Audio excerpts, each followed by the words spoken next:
말씀을 들으시기를 바랍니다. 음식을 먹으며 강건하여지느니라. 사울이 다메섹에 있는 제자들과 함께 며칠 있을새 즉시로 각 회당에서 예수가 하나님의 아들이심을 전파하니 듣는 사람이 다 놀라 말하되 이 사람이 예루살렘에서 이 이름을 부르는 사람을 멸하려던 자가 아니냐. 여기 온 것도 그들을 결박하여 대제사장들에게 끌려가고자 함이 아니냐 하더라. 사울은 힘을 얻어 예수를 그리스도라 증언하여 다메섹에 사는 유대인들을 당혹하게 하니라. 여러 날이 지나매 유대인들이 사울 죽이기를 공모하더니 그 계교가 사울에게 알려지니라. 그들이 그를 죽이려고 밤낮으로 성문까지 지키거늘 그의 제자들이 밤에 사울을 광주리에 담아 성벽에서 달아 내리니라. 사울이 예루살렘에 가서 제자들을 사귀고자 하나 다 두려워하여 그가 제자됨을 믿지 아니하니 바나바가 데리고 사도들에게 가서 그가 길에서 어떻게 주를 보았는지와 주께서 그에게 말씀하신 일과 다메섹에서 그가 어떻게 예수의 이름으로 담대히 말하였는지를 전하니라. 사울이 제자들과 함께 있어 예루살렘에 출입하며 또 주 예수의 이름으로 담대히 말하고 헬라파 유대인들과 함께 말하며 변론하니 그 사람들이 죽이려고 힘쓰거늘 형제들이 알고 가이사랴로 데리고 내려가서 다소로 보내니라. 그리하여 온 유대와 갈릴리와 사마리아 교회가 평안하여 든든히 서가고 주를 경외함과 성령의 위로로 진행하여 수가 더 많아지니라. 아멘. 오늘 주신 하나님의 말씀을 가지고 변화된 사울이라는 주제로 하나님 말씀 증거하도록 하겠습니다. 사람은 이 땅에 그리고 이 사회 속에서 살아가면서 여러 그룹에 속하여 살아가고 있습니다. 어떤 분들은 직장 그룹에 속해져 있고 그리고 동호회 그룹에 속해져 있고 가정과 그리고 교회에도 속해져 있습니다. 그런데 사람은 자기가 속해져 있는 그곳에서 누구든지 영향력을 끼치고 싶어 합니다. 그래서 우리도 주변 사람들에게 혹은 자녀들에게 우리가 어떤 말을 자주 하지요? 당신이 속한 곳에서 선한 영향력을 끼쳐라. 이런 이야기를 자주 합니다. 선한 영향력을 끼쳐라. 좋습니다. 자신이 속한 영역에서 이 선한 영향력을 끼치는 것은 분명히 좋은 것입니다. 나쁜 영향력보다는 훨씬 더 좋죠. 그런데 이 말을 좀 곰곰이 생각을 해보면은 영향력을 끼치고 싶기는 한데 그 영향력이 선한 것이라면은 더 좋은 것이죠. 이렇게 우리는 자기가 속해져 있는 그룹에서 선한 영향력이든 혹은 나쁜 영향력이든 어쨌든 서로가 서로에게 영향을 주고 또 영향을 받으면서 그렇게 살아가고 있습니다. 회사에서 인정을 받게 되면 승진도 하고 페이도 올라가고 그리고 출세할 수도 있습니다.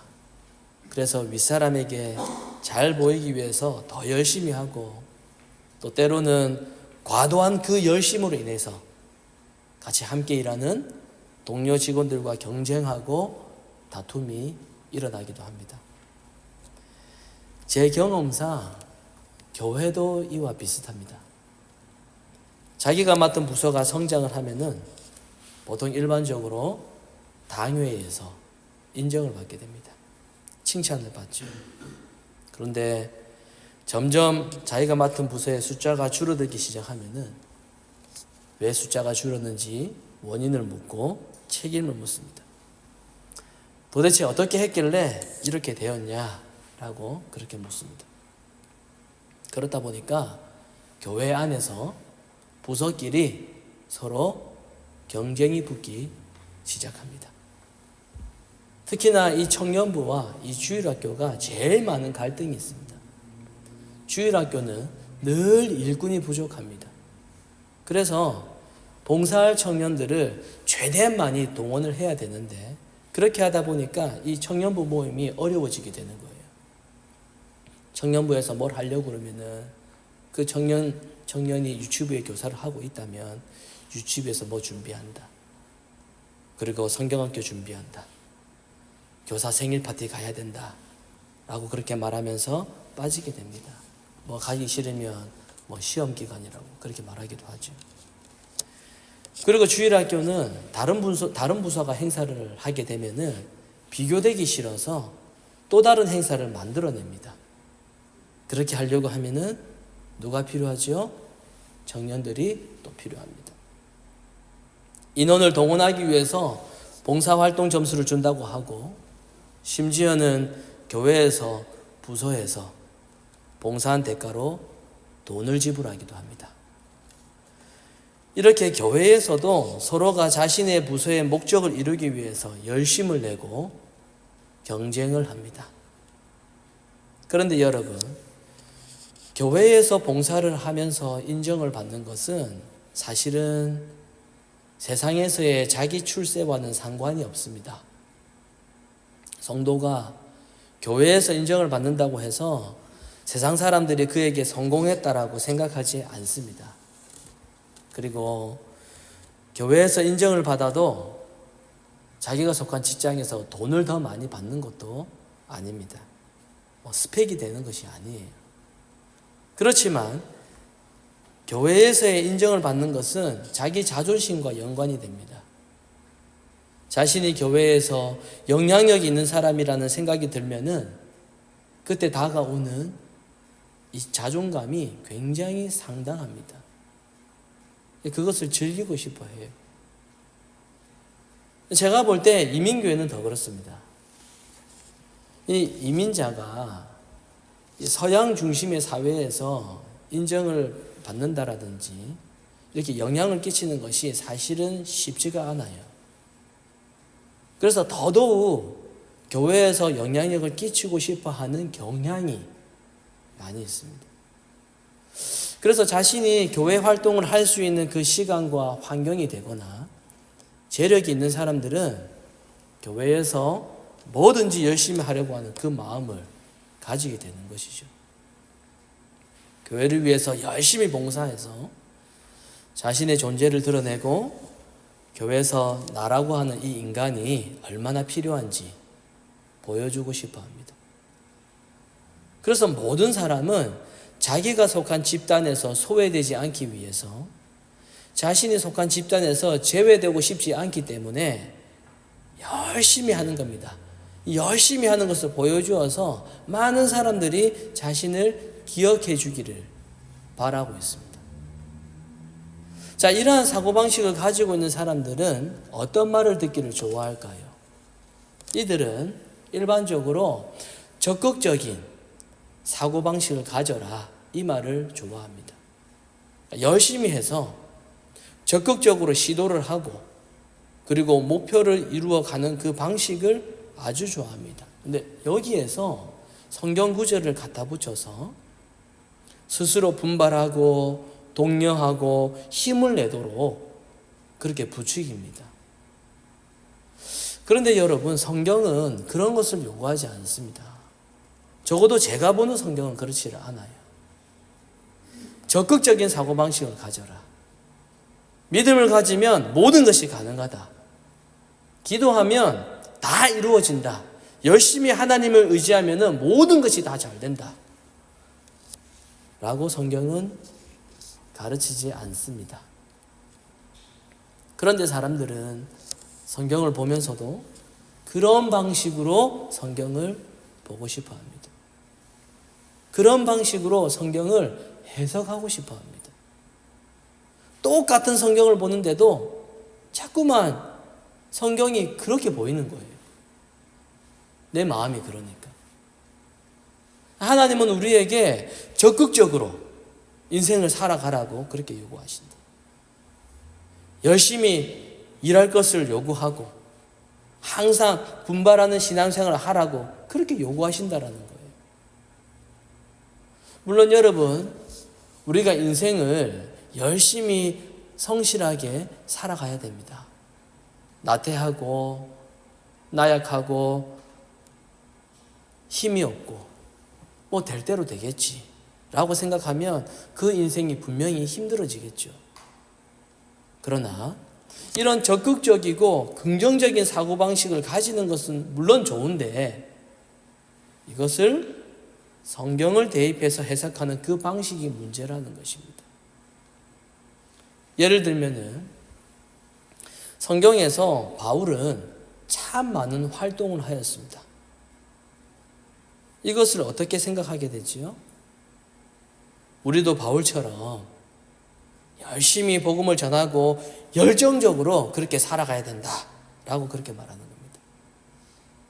여러분은 성경을 보면서 그렇게 생각해 보신 적이 없으십니까?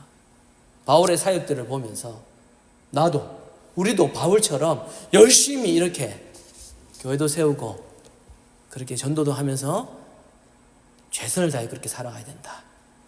이렇게 생각하지 않으셨습니까? 사람들은 다 똑같은 성경을 보는데 왜 다른 생각을 하게 되는 것일까요? 물론 성경을 이해하는 내용은 조금씩 다르다고 해도 적어도 가는 길은 같아야 되지 않겠습니까? 같은 길을 운전해 가면서 한 사람은 다른 차를 볼 수 있어요.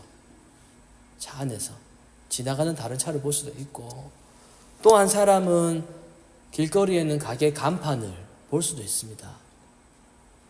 그러나 전혀 다른 길을 가게 되면은 눈에 보이는 것 자체가 아예 다를 수밖에 없다라는 거죠. 왜 이런 현상이 일어납니까? 그 이유는 하나님의 말씀인 성경을 볼 때에 하나님의 마음이 어떠한 것인가, 하나님께서 말씀하시는 의도가 무엇인가, 이것을 주의 깊게 살피지 않았기 때문입니다. 성경을 보더라도 하나님의 의도가 무엇인가, 이것보다는 내가 뭘 해야 되는가, 내가 교회를 위해서 내가 뭘 해야 되는지, 무엇을 해야 사람들의 인정을 받을 수 있는지, 여기에 집중되어 있기 때문입니다. 그러니 바울을 보면서도 바울을 사용하시는 그 하나님은 보이지 않게 되고 무엇이 보이죠? 열심히 전도하고 열심히 활동하는 바울만 눈에 보이게 되는 것입니다. 그러니 바울에 대한 이야기를 읽을 때마다 드는 생각이 바울처럼 열심히 전도하자, 열심히 하자, 이런 말만 하게 되는 겁니다. 사도행전을 설교를 하더라도 성경의 의도와 성경의 본질을 보지 못하고 이 겉으로 보이는 이 행위에만 초점을 두게 되는 거죠. 오늘 본문을 보면은 예수님을 핍박했던 바울이 이제는 오히려 예수님을 전파하는 사람으로 바뀌어서 등장하게 됩니다. 그리고 많은 사람들이 이 사울의 변화된 모습에 대해서 놀랐습니다. 그러나 사람들은 사울을 의심하죠. 정말로 사울이 변화된 것이 맞는지 의심하고 있습니다. 그러나 사울은 더욱더 힘을 내어가지고 예수가 그리스도라는 것을 증명하여서 그 말을 듣고 있는 이 유대인들을 당혹스럽게 만듭니다. 그들을 굴복시키죠. 이것 때문에 사울은 유대인들에 의해서 죽음을 당할 그 위기에 처하게 되었습니다. 그리고 유대인들이 사울을 죽이기 위해서 의논하고 있을 때 이 사울은 제자들에 의해서 그곳, 이 다메섹 성이죠, 그곳에서 탈출하는 것이 오늘 본문의 내용입니다. 자, 이때부터 사도행전은 계속해서 바울의 이야기로 가득 차게 됩니다.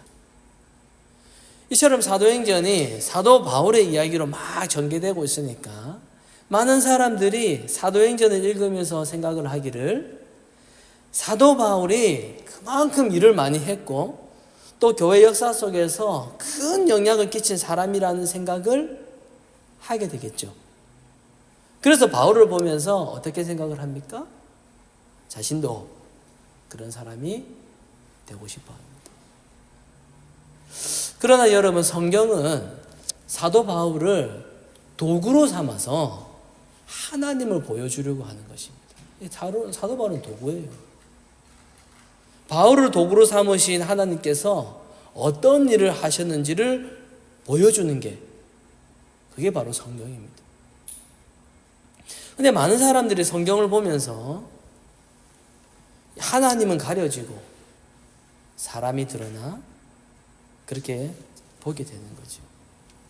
하나님에 대해서 관심이 없으면 다른 것에 마음을 두게 되고 하나님 대신에 사람에 대해서만 보게 되는 것입니다. 여러분, 바울의 이 서신서들을 쭉 읽어보면은 바울은 자신이 이랬다라는 이 말을 한 적이 단 한 번도 없습니다. 바울은 복음을 전할 때도 이렇게 말합니다. 고린도전서 9장 16절인데요. 바울이 이제 복음을 전할 때 이렇게 말해요. 자신이 이렇게 복음을 전하지만 사실 자신은 자랑할 것이 없다. 그 이유는 이것은 내가 부득불 할 일이고, 그리고 만일에 내가 복음을 전하지 않으면 나에게 화가 있을 것이다. 이렇게 말했습니다. 바울이 이렇게까지 말을 했음에도 불구하고 사람들은 바울의 행위를 바라보는 것입니다. 분명히 바울은 뭐라고 이야기했죠? 부득불하게 됐다. 그렇게 말하고 있지만 사람들은 마치 바울이 자기가 스스로 열심을 내어서 열심을 가지고 복음을 전한 것으로 생각하고 우리도 바울처럼 그렇게 하자 이렇게 생각을 하고 있다. 오늘 본문의 내용을 보면은 시작부터가 순탄하지가 않아요. 바울은 예수를 핍박하는 사람이었다가 이제는 오히려 예수님을 전하는 사람으로 바뀌었죠.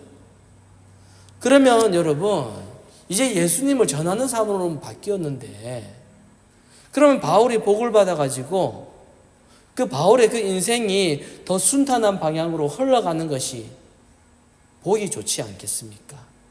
성경을 읽을 때도 너무 좋잖아요. 옛날에 저랬는데 변화되어가지고 복된 인생의 길을 가게 되었다. 그래서 하는 일도 잘 되고 복도 많이 받고 그럼 너무 좋잖아요. 우리가 적용하기도 얼마나 좋습니까? 말하기도 좋고. 그런데 여러분, 예수님을 전하는 인생, 예수님과 연관된 인생으로 바뀌어진 바울은 그 시작부터 사람들에게 오해를 받고 의심을 받게 됩니다. 여러분, 바울이 만약에 예수를 싫어하는 무리에 속해져 있다면은 그들이 바울을 싫어하는 것은 당연하지요. 그죠? 바울이 변했기 때문에. 근데 지금 속한 곳은 예전에 그 무리들이 아니에요. 바울은 예수를 믿는 신자들의 무리에 속해져 있습니다. 자, 그러면 그들이 바울을 어떻게 해야 되죠? 환영해야 되잖아요. 새가족이라고 하면서 환영받아야 됩니다. 당신이 이렇게 예수를 예전에는 어땠는지 모르지만은 당신이 이렇게 예수를 믿게 되니까 우리는 천군만마를 얻은 것처럼 힘이 넘쳐납니다. 이런 격려를 받는 것이 맞지 않겠습니까? 실제로는 안 그렇거든요. 바울은 신자들에게는 의심을 받고 오해를 받고 있어요. 그리고 과거에 함께했던 그 유대인들에게는 죽임을 당한 위기에 빠지게 되었습니다. 양 사방에서 바울을 의심하고 죽이려고 합니다. 자, 여러분, 이 현상이 우리에게 무엇을 보여주고 있습니까? 어떤 교훈을 주고 있습니까? 하나님은 예수 그리스도로 인하여서 인생을 새롭게 시작하는 바울의 삶을 지금 우리에게 보여주심으로써 우리에게 무엇을 말씀하고자 하는 것일까요? 예수 그리스도를 믿는 자로 살아가는 삶은 우리가 생각하는 것처럼 봄날이 아니라는 것입니다. 오히려 예수님 때문에 때로는 괴로운 인생이 될 수가 있어요. 예수님 때문에 고통받는 인생이 될 수 있다라는 겁니다. 우리가 예수님을 믿는 삶을 우리가 제대로 살지 않기 때문에 우리에게 핍박이 없는 것이지, 예수님의 길을 제대로만 가고 있다면 우리의 인생이 괴로워요. 고통받는 인생이 될 수밖에 없습니다. 만약에 바울이 예수님을 모른 채 예수님을 계속 핍박하던 그 예전의 사울로 계속 그렇게 살았다면은 그는 오늘 본문에서 기록된 이런 고통을 당하지 않았을 거예요. 유대인들이 바울을 죽이려고 하지도 않았을 것이고, 물론 그리스도인들에게는 적으로 남겠지만은, 자기 계속 괴롭히니까 싫어하겠지만은 뭐 괜한 의심이나 뭐 오해 이런 건 받지 않습니다. 원래 그러니까. 여러분, 그리스도를 믿는 삶은 결코 편한 삶이 아닙니다. 우리가 생활하다 보면은 우리가 화가 날 때가 있잖아요.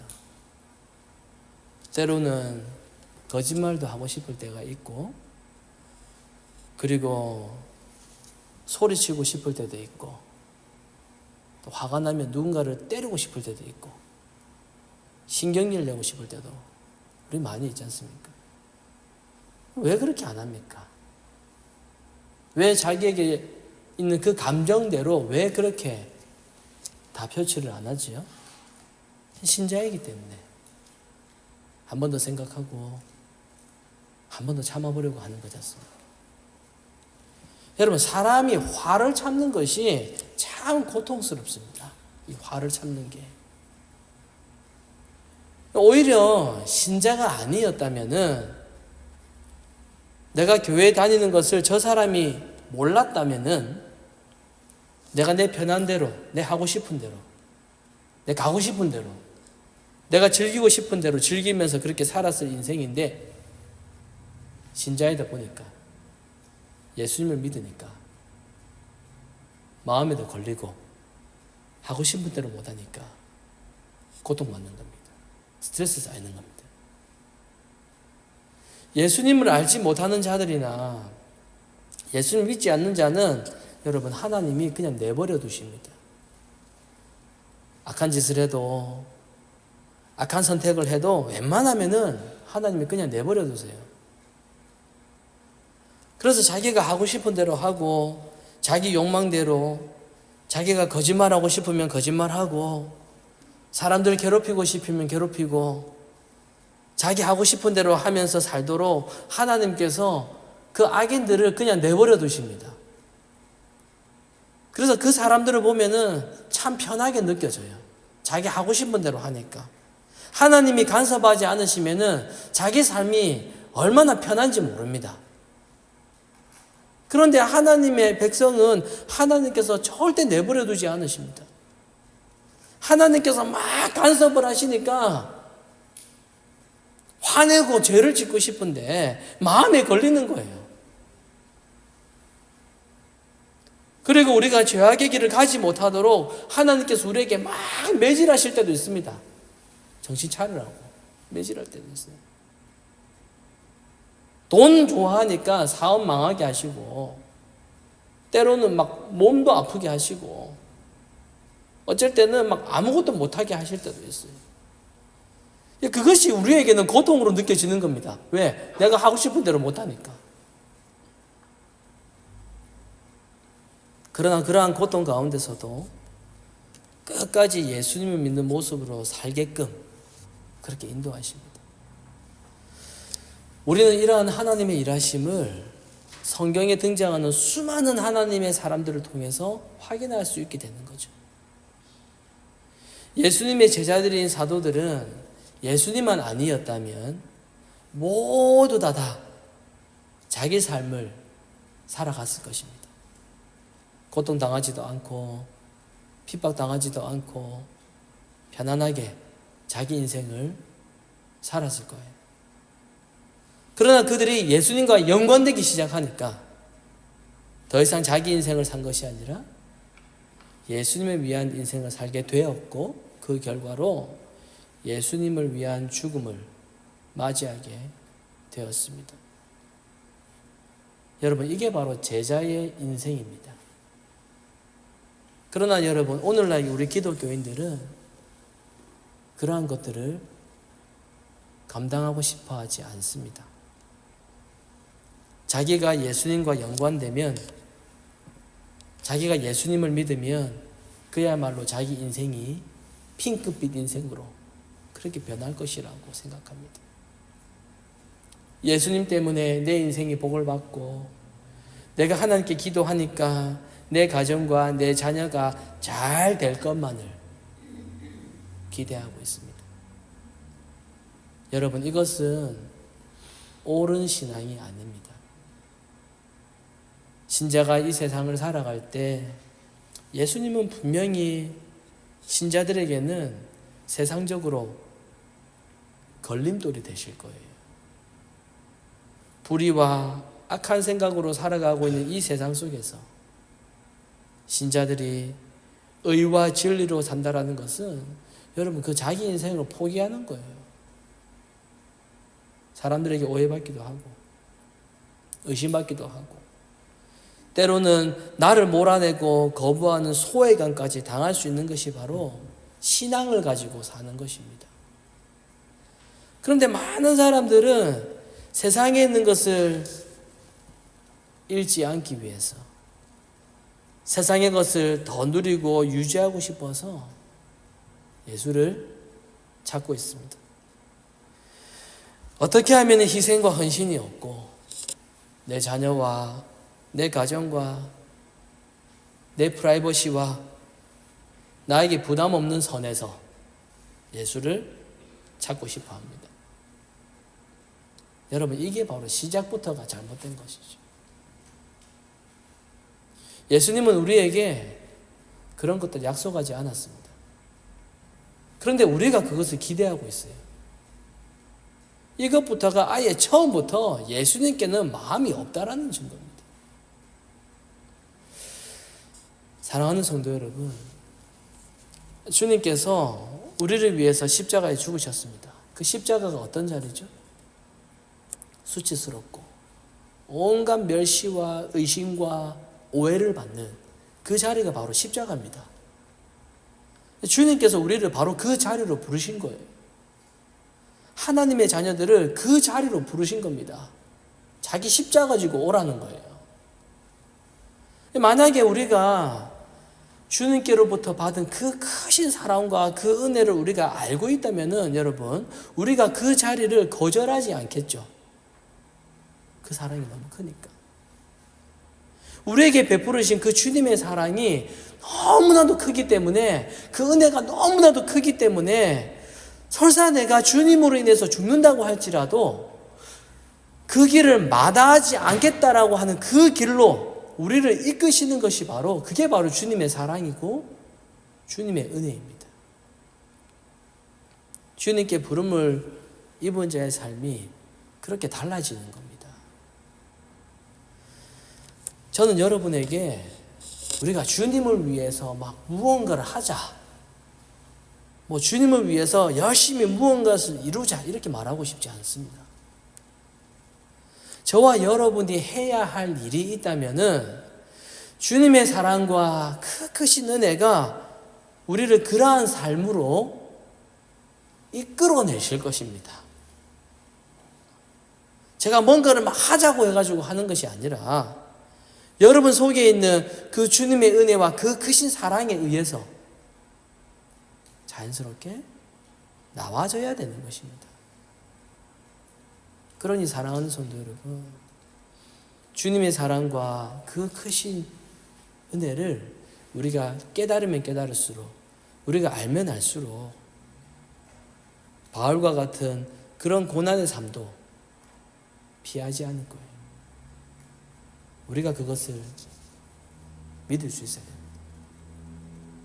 오늘 말씀을 통해서 다시 한 번 더 주님의 그 크신 은혜와 그 크신 사랑을 다시 한 번 더 확인하시고 그 길로 걸어가시는, 그 길로 걸어가시게 되는 그런 저와 여러분이 되시기를 간절히 소망합니다.